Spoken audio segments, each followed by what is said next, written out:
தமிழகத்தில் விற்கப்படும் சில தனியார் நிறுவன பாலில் உயிருக்கு ஆபத்தான ரசாயனங்கள் கலக்கப்படுவதாக பால்வளத்துறை அமைச்சர் ராஜேந்திர பாலாஜி குற்றச்சாட்டியிருந்த நிலையில் தமிழகத்தில் உயிருக்கு ஆபத்து விளைவிக்கக்கூடிய பால் எதுவும் இல்லை என சுகாதாரத்துறை சார்பில் சென்னை உயர்நீதிமன்றத்தில் அறிக்கை தாக்கல் செய்யப்பட்டுள்ளது. மாதவரத்தில் நிகழ்ச்சி ஒன்றில் பங்கேற்று பேசியபோது பால்வளத்துறை அமைச்சர் ராஜேந்திர பாலாஜி இந்த புகாரை தெரிவித்திருந்தார். ரசாயன கலப்பட பாலால் குழந்தைகளுக்கு கூட புற்றுநோய் வருவதாக அமைச்சர் கூறியது தமிழகத்தில் பெரும் அதிர்வலைகளை ஏற்படுத்தியது. 6 நாள் 7 நாளைக்கு கடாம வச்சிருக்காங்க. என்ன பால் அது? அதுல கெமிக்கல் கலக்குறாங்க.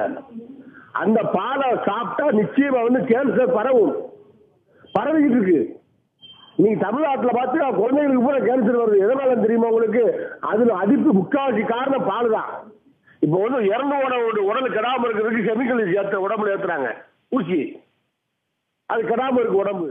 இந்த நிலையில் ரசாயன பால் கலப்படம் தொடர்பாக சென்னை உயர்நீதிமன்றத்தில் தொடரப்பட்ட வழக்கில் சுகாதாரத்துறை இன்று அறிக்கை தாக்கல் செய்தது.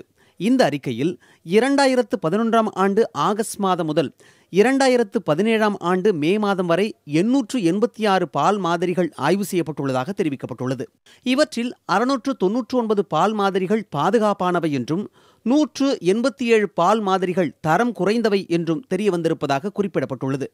உயிருக்கு ஆபத்து விளைவிக்கும் வகையில் எந்த பால் மாதிரிகளும் இல்லை என்று சுகாதாரத்துறை அறிக்கையில் தெரிவிக்கப்பட்டுள்ளது. இதேபோல 2011 ஆகஸ்ட் முதல் 2017 மே மாதம் வரையில் பால் பொருள்களும் ஆய்வுக்கு உள்ளாக்கப்பட்ட அறிக்கையும் தாக்கல் செய்யப்பட்டுள்ளது. இதன்படி 15 மாவட்டங்களில் 212 மாதிரிகள் சோதிக்கப்பட்டு அவற்றில் 115 மாதிரிகள் பாதுகாப்பானவை என்று தெரியவந்திருக்கிறது. 9 மாதிரிகள் பாதுகாப்பற்றவை என்று தெரிவிக்கப்பட்டுள்ளது.